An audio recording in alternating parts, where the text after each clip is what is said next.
So, I want to talk about this expression that people are gonna tell you if you express any kind of negativity or discomfort with your life. People are gonna tell you to just go outside. So, that's kind of nice and all. Going outside is nice and all, but the issue is that when you go outside, there is nothing there. There's nothing going on outside. What are you even supposed to do? Like, I'm not sure what these people are thinking. I'm not sure what they think happens when you go outside. Do they think there's people that greet you? Do they think it's like a hotel where there's people waiting for you? Do they think people want to talk to you? It's like everybody's going to work.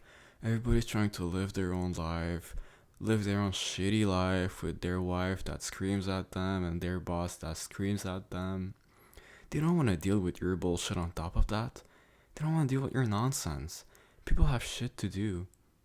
And when you go outside, that's all you're gonna see. You're gonna see people who are trying to live their own life, and also the people outside.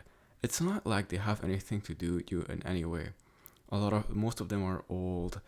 They just don't know anything about you. They have nothing in common with you. They're not your age. They don't do the same jobs. They don't know the same things. They don't care about the same things. They have nothing in common with you. Just a bunch of strangers running around outside, and it seems like this is just some boomer advice of go outside, and maybe that worked in 1960 or something, where you just went outside and there was a bunch of people having a picnic and eating, and people would just start interacting, but that's long gone. When's the last time you've seen something like that? Just people outside randomly just starting to become friends on some nothing. Maybe you have, I've never seen it. All I see is concrete jungles and cars hollering and people screaming and homeless people, and it just smells like crap. There's nothing there. Nobody even wants to go outside. Why would you even want to go outside anyway? It's all just a bunch of sound and nonsense and dirt. It just sucks anyway, and I don't want to complain so much. I'm sure sometimes going outside is good. There's good things about it. Going outside is good to change up your mind and all. It's good to move and do things and all that, but pretending like this has any kind of value beyond that is just silly. Going outside is not going to do anything. People go outside and they sit in the grass and nothing happens. What do you think is going to happen? The best you'll get is people just thinking you're a homeless person and maybe giving you some coins. Nobody cares. Nobody does that anymore. And a lot of us do that anyway. I go outside every day and I sit in the grass. Nothing happens. What is supposed to happen? It's like people think there's some kind of strange awareness that's gonna come into you. You're gonna realize that life is actually worth living because you touched a piece of grass. It's like, what is this even for? And the same people will tell you, go to the gym, put your mind to it, grind, do hard work. It's like sometimes I wonder what's happening in these people's mind. When they say you need to grind, bro. Like, what do they even mean? Like, I don't even know what they're talking about. Grind at doing what? Grind at your McDonald's minimum wage job? Grind at school? Grind at the gym? I mean, what are you even doing? What is there even to do? There's nothing even to do. There's nothing to grind at. And it's like these people just repeat this mindlessly. It's like there's nothing to do anyway. You spend most of your day on your phone like everybody else anyway. Why are these people pretending like they're achieving some kind of greatness? They're going somewhere. They're pushing in that work. Like it's all imaginary anyway. You don't have to go to the gym, you know that, right? The gym is just like a hobby. But these people think they're achieving something amazing when they're gonna stop going to the gym 2 years later and it's gonna be for nothing anyway. Like I guess that was fun.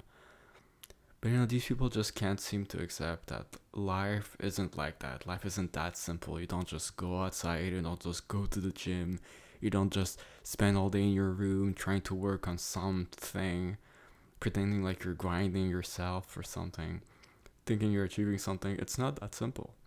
You don't have so much control over your own life. Life is a lot of random chance. Life is a lot about the things you're given. It's not about the things you can achieve. All the best things in life are really free.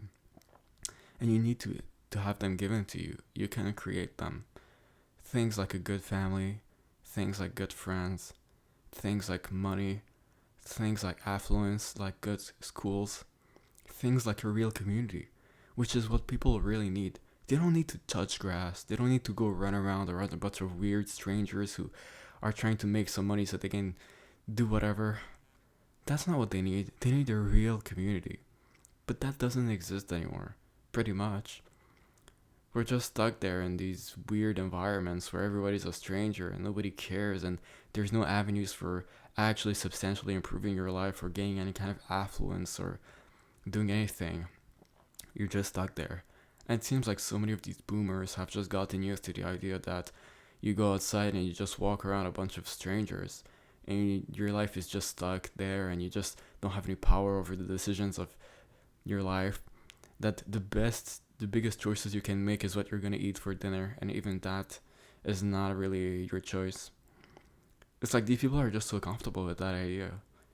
A lot of our lives don't really depend on us. Of course, all the things that we're born with, like the family, the genetics, the environment, but even further on, even when you want to move out into an apartment, you don't choose how much that apartment is going to cost. You don't choose where these apartments are. You don't choose what kind of apartment it is. You don't choose who's going to be living next to you. You don't choose the streets. You don't choose the shape of the streets. You don't choose the stores next to you. You don't choose the people around you. You don't choose the opportunities that you're going to have.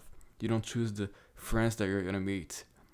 You don't choose anything, pretty much. All that you can choose is pretty minimal when you think about it.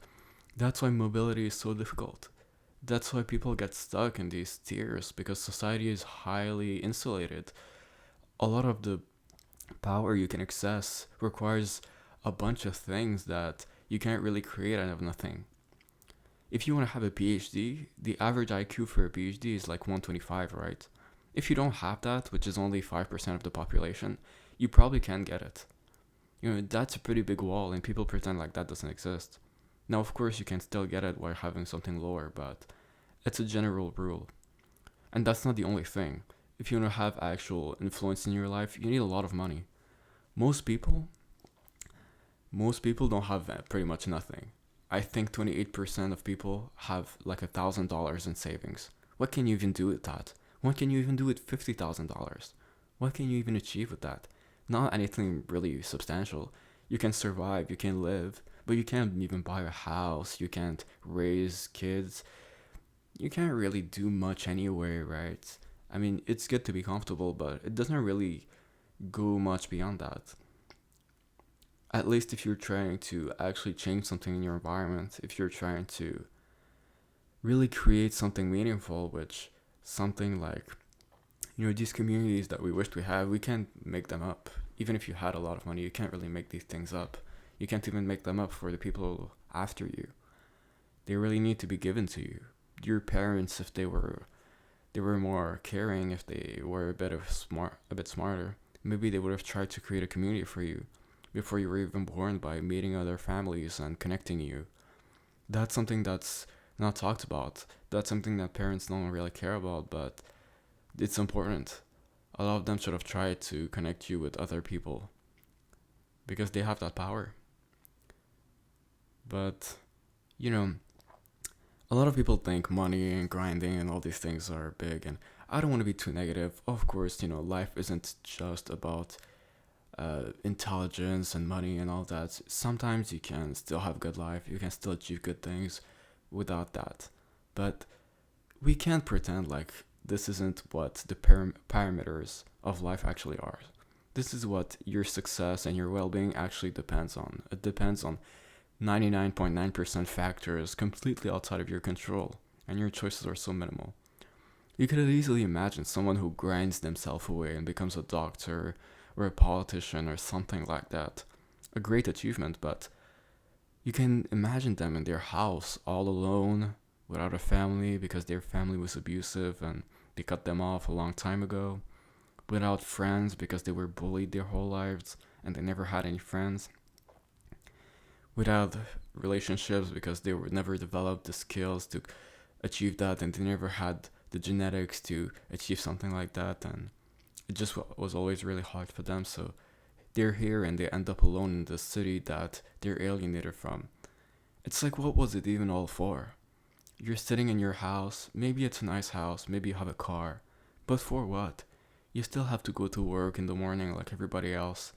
Maybe you make a little bit more money, but for what? For buying a nicer house? For buying a nicer car? For buying more food? What is it even for anyway? None of these things really matter beyond a certain point. What matters is love and affection and attention and care and families and belonging with someone, belonging with people, actually feeling like people need you, feeling like people care for you, feeling like you had a life that was worth living, having memories to look back on, feeling like your life wasn't for nothing, feeling like you were truly lucky in life. If you're just there, as hard as you tried, it's never gonna be enough to fill that hole. If you spent the first decade, 2 decades of your life being essentially tortured by the people around you, that's never gonna be filled. That's never gonna be fixed. And it's understandable to say it's over at that point because these are never things that you're gonna get back. And most likely the rest of your life is gonna be terrible anyway because you were scarred. You were never taught any skills, you were never taught how to act, how to be. So the rest of your life is gonna be a train wreck anyway, but even if you achieve impressive things, there's always gonna be a lack. It's always gonna be inadequate. That's why so many people are still unhappy because they never got appreciation for the people that matters most, or the people that were supposed to matter most to them, like their parents, like their families, like their friend that never existed. They never got any of these things, so they're just left there. And there's nothing much to do anymore. You know, when you're a kid, you get thrown into this world and you have to follow people who you don't understand. And very quickly you learn that you need to be docile and calm so that they don't scream at you or do whatever. And you know, at some point you grow up, and when you get older, you become a teenager or something, you start to get angry because you realize how terrible they are. You realize all the bad things they've done and all the wrongs that have been done to you, and you get angry because you're stuck with them. And they don't apologize. And people don't understand this. People think teenagers are just stupid, or for some reason they just become assholes at some point, but that's not the case. They become more self-aware, they become more self-interested, and they become more intelligent, and they see all the terrible things that their parents have done, so they start to get angry. But at that point, the parents, they don't acknowledge anything usually. They just scream at them and they just tell them, you should be grateful for what we did. We put a roof over your head. And it's like, as far as I know, my head wasn't there and you put a roof over it. The house was already there, and you created me into the house. I was sleeping into eternity. I didn't exist and you created me under the house. It's not like you took me in from the outside in the freezing snow and gave me a shelter. What is there even to be grateful for? I didn't choose to be there. And these people pretend like you should be grateful for your parents. Why would you be grateful to your parents if they were terrible to you? There's no reason for that. You know, a lot of people pretend like that is, but you should be angry at your parents sometime. They've done a lot of things wrong, and a lot of them never even apologize or care. And as they get older, as you move on, you have to start trying to live with yourself. You maybe go through therapy and you try to accept their limitation, which basically means you need to understand, you need to accept that they're never gonna care or understand you. And they go and die somewhere, maybe alone, but who cares at that point? The damage is already done. And you go on, maybe becoming another terrible parent, or maybe not. And the cycle repeats. And it's like there's nobody that apologizes for this. Nobody answers for this. And it's kind of tragic because these are untold stories that happen every day. But you know, basically, I just want to say that this simplistic idea of just go touch grass, it just doesn't cut it.